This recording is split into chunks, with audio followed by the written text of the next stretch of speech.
Greetings, Thrillseekers. I am the Master Programmer, Curator of Hidden Knowledge. Today, I bring you 3 chilling stories unearthed by Lilith, each centered around the power of blind faith and the horrors that await those who follow without question. So, if you're looking for a fright, something scary to watch at night, stay with us as we explore these 3 haunting stories of cults that demand more than just belief. First, we have Rapture, a story of a southern Doomsday Cult that prepares for the end of times, only to realize too late that they have been worshipping the wrong god. Next, in The Last Retreat, a woman seeking healing at a remote wellness retreat soon discovers that enlightenment comes at a terrible price. Finally, in Welcome Home, where a journalist investigating a long-dead cult uncovers a horrifying truth she was never meant to remember. These stories are not for the faint of heart, so sit back, turn down the lights, and prepare to face the chilling grip of cults that never truly die. And if you enjoy our content, don't forget to subscribe and like the video. Welcome to another journey into the unknown, brought to you by the Dark Files. The Last Light was one of the fastest growing evangelical movements in the American South. Based in a crumbling Baptist church outside of Cold Spring, Georgia, their doctrine mixed fire and brimstone Christianity with strange text, writing that spoke of vengeful angels and a heaven that could be reached through devotion and sacrifice. Their leader, Pastor Elijah Kane, was once a respectable preacher, but years ago, something changed. He stopped reading from the Bible and started quoting something else, an old leather-bound book that no one recognized. His sermons became strange. The kingdom of heaven is within reach, brothers and sisters. The Lord's messengers will descend and take the faithful home. His followers believed, more than believed. They sold their homes, abandoned their families, and gave their lives to his cause. For 5 years, they prepared. And then, the sign appeared. The announcement that the great solar eclipse would pass over Georgia. On that day, when the light is swallowed, we shall be lifted up. That night, nearly hundreds of followers gathered behind the church. They stood in a circle, holding hands, as Pastor Kane raised his arms to the heavens. The eclipse began, a perfect black disk swallowing the sun. The chanting started, not from them, from the woods. A deep, groaning chorus rose from the dark tree line. The sound was impossibly low, as if it were coming from something too large to be seen, too ancient to have a voice at all. The congregation froze. Pastor Kane hesitated. This wasn't right. Do not be afraid, he called, but his voice wavered. The sound grew louder. The trees bent as something moved within them. A wind came, a sudden roaring gust that ripped through the crowd like a living thing, knocking people to their knees. Some screamed, others clutched their heads, their eyes rolling back, mouths moving uncontrollably, repeating words they did not understand. The ground split open beneath them, and they were greeted by eyes, hundreds of them, blinking up from the earth, burning amber, their slit pupils contracting as they fixed on the congregation. One woman, Sister Abigail, collapsed, clawing at her own face. A man turned to run. His feet sank into the soil like quicksand. The whispers grew into a scream. And then the arms came. Massive, emancipated hands with stretched, translucent flesh erupted from the pupils of the earth. They moved like serpents, grabbing, pulling, ripping. Pastor Kane staggered back, his mouth working silently. This wasn't God. This wasn't heaven. We must believe. We are being tested, and those who are taken have failed. He choked out. He turned to his congregation, desperate. Pray, now. We must pray. But they were already running. The faithful, the devoted, the certain. All certainty was gone. And then the angel appeared. It descended from the eclipse, a silhouette of unfolding wings and shifting faces, beautiful and impossible, its body made of spinning wheels and broken halos. It was not merciful.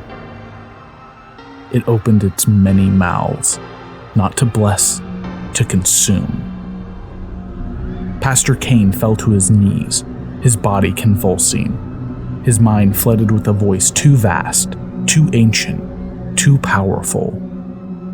He had been so sure. He had been wrong. The last thing he saw before the darkness took him was the angel unfolding itself across the sky, its wings blotting out the stars, its countless golden eyes staring through him. And then, silence. The eclipse ended. The light returned. But the field behind the church was empty. The congregation of the last light had vanished. The only sign they had ever been there was the church itself, abandoned, its doors hanging open, with the word liar burnt into the pulpit. But sometimes, if you stand in that field at sunset, you can hear them praying, screaming.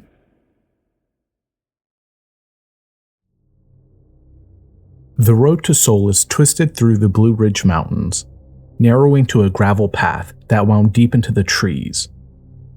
By the time Mara arrived, the sun was setting, casting gold through the leaves. She almost turned back. She'd been feeling that way a lot lately. Since her mother died, since the world stopped making sense. That's why she came here. The retreat promised peace, a way to shed the past and become new. Solace wasn't on any map, but the ad found her anyway. Healing and transformation in the Blue Ridge Mountains. Leave behind your burdens. Find your higher self. The mother is waiting. A part of her knew how it looked. She wasn't an idiot, but when people are drowning, they grab onto anything that floats. Solace was a cluster of wooden cabins surrounded by thick trees. People in simple linen clothes walked barefoot along stone paths. They welcomed her like an old friend. Soft smiles, lingering touches on her hand. And then there was the mother. She wasn't what Mara expected. No flowing robes or mystical theatrics. Just a woman in her 50s, composed and elegant, her iron gray hair tied back, her eyes clear and piercing. "You've carried your pain for so long, child," she murmured, brushing Mara's hair from her face. "But you don't have to anymore. You are safe here." Something in Mara broke. Her throat tightened, and for the first time in months, she believed it. There were rules at Solace. No phones, no contact with the outside world, no mirrors, no negativity. It made sense, in a way. The world was toxic. That's why they were here. To unlearn the lies they'd been fed. To find their true selves. The first week was peaceful. They spoke about past lives, letting go of ego, surrendering to the universe. But slowly, things began to change. Names were abandoned. Mara became Ember. Doubt was gently, but firmly, corrected. And the longer she stayed, the more the outside world felt unreal. One evening, the mother gathered them by the fire. "The world is sick," she said softly. "You have felt this sickness, haven't you?" They murmured in their agreement. "They suffer because they refuse to see, but we, my loves, are free." She smiled. "And soon, we will truly be free."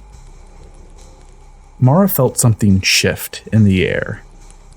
"The time is near," the mother whispered. The others nodded in unison. That night, Mara couldn't sleep. Something was wrong. As she laid in the dark, staring at the ceiling, a hand touched her shoulder. It was Lena, a woman she had arrived with. Her eyes were wide, her breath shaking. "We have to leave," she whispered. Mara's stomach dropped. "What?" Lena's fingers dug into her arm. "They're going to do something. I heard them talking in the hall.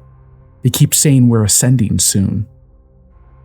Mara tried to swallow the panic rising in her throat. "Maybe it's just more of their—" "No," Lena shook her head. "They've been preparing for this. They have something. I saw bottles. Pills, I think." Mara stared at her. "Tomorrow," Lena whispered. "It's happening tomorrow." Morning came. The mother called them all into the great hall. The room was candlelit, the air thick with incense. On the long wooden table, ceramic cups sat in neat rows. The others entered silently, dressed in white. Their faces were serene, expectant. Mara's heart slammed against her ribs. The mother stood at the head of the room. "It is time, my loves," she said gently. "The world outside is broken, but we are not. We have freed ourselves from suffering, and now we must step beyond it." The followers nodded, some smiling through tears. Mara forced herself to stay still as the cups were passed out. Her hands trembled when she took hers. The liquid was dark, herbal. The mother lifted her own cup. "This is becoming. This is wholeness." Everyone raised their cups. Lena met her gaze across the table, her knuckles white around the cup. The mother's lips parted. "Drink, my darlings." Mara threw her cup to the ground. The sound shattered the silence. For a moment, no one moved. Then Lena screamed, a raw, piercing sound, and lunged for the door. Chaos erupted. Mara ran. Hands grabbed for her, voices pleading, shouting. She tore through the halls, through the door, out into the trees.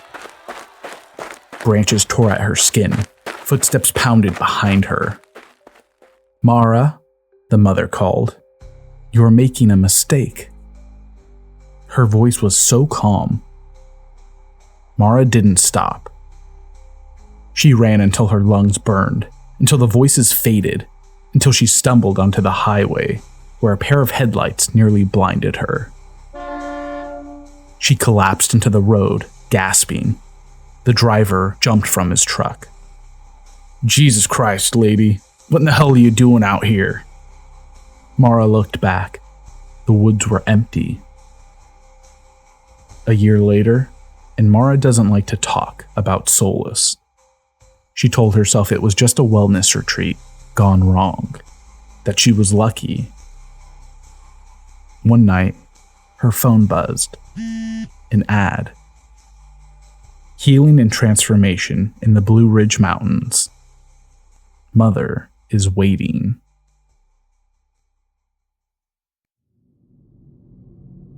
The town of Dunn's Rest barely appeared on the map. Rachel had spent hours on the road, following the old highways that ran like veins through the Pacific Northwest. The trees pressed in on either side, massive evergreens that swallowed the sky. It was the kind of place where people went missing, and stayed missing. She parked outside the only motel and checked her notes. The Ashen Circle, a doomsday cult that had settled in these woods in the 1970s, led by a man named Elias Shaw. They'd lived in isolation for 7 years, preaching about the purifying fires that would cleanse the earth. Then, one night in 1979, their church burned to the ground. Authorities had found no bodies. The official explanation? The fire had been so intense it consumed everything. The land was left scorched and barren, and the town chose not to rebuild. Rachel never believed it. And now, after a mysterious email from someone in Dunn's Rest, she was here to uncover the truth. She closed her notebook. Someone in this town knew what really happened, and she was going to find them. Rachel met the old man at the diner. "You're here about the fire," he said, stirring his coffee. She nodded. "Yeah, there was no fire." Rachel stared. "What do you mean?" The man exhaled. "Not here. Meet me at the old mill in about an hour." He left without another word. She drove out there and waited, but he never came. Instead, a woman appeared at the tree line. She was smiling. "You don't remember me, do you?" Rachel's mouth went dry. "We've never met." The woman shook her head. "Not yet." Then she turned and vanished into the trees. Rachel stood there. She didn't notice the fingerprints on her windshield till later. She found the burnout church the next morning. The ground was still blackened. Nothing had grown here in decades. The foundation remained, but the basement had collapsed, leaving a dark, gaping hole. Rachel turned on her flashlight. Slowly, she stepped closer. The air was heavy with the smell of smoke and something else. Something rotten. She clicked on the recorder. "No bodies were found, only ashes. But if the Ashen Circle never died, where did they go?" She heard something move below. A shuffling sound. Rachel froze, shining her light down. The basement wasn't empty. The walls were lined with candles. And at the center of the room stood a long wooden table, untouched by time. Her breath came sharp and fast. Then she heard it. Footsteps from inside the basement. Rachel turned and ran. She spent the night locked in her motel room, staring at the door. The next morning, she went to the public library and searched the archives.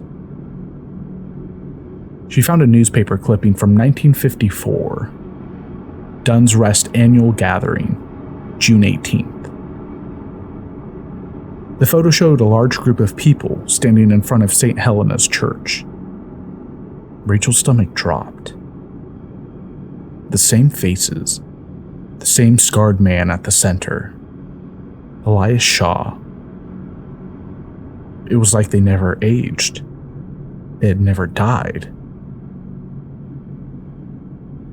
Rachel turned the page and stopped cold. Another photo. A group standing in front of the ruined church. It was recent. In the very back, half hidden by shadows, she saw herself.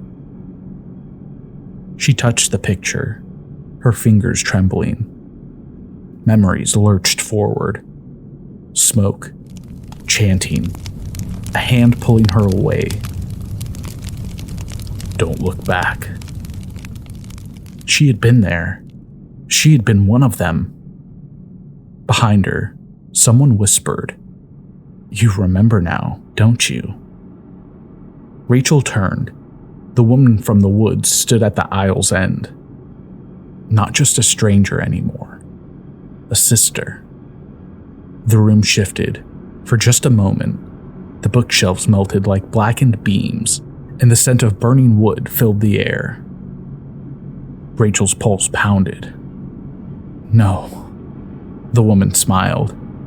The door swung open. Outside, in the fog, they were waiting. Their faces were serene, welcoming, unchanged. Elias Shaw stood at the center, his scarred face illuminated by the street lamp. "Welcome home, Rachel." The chanting rose, and this time, she remembered the words. Rachel ran. She drove for hours, not stopping till she reached the highway. But when she pulled off the road, gasping for breath, her phone buzzed. An email. No sender. No subject. Just one sentence. "You never left." She looked up, and through the windshield, the town was still there. She was still in Dunn's Rest. She had never left at all. Thanks for watching. If you enjoyed the chills, be sure to like, comment, and subscribe to our page to stay updated. Stay vigilant. The unknown is always closer than you think.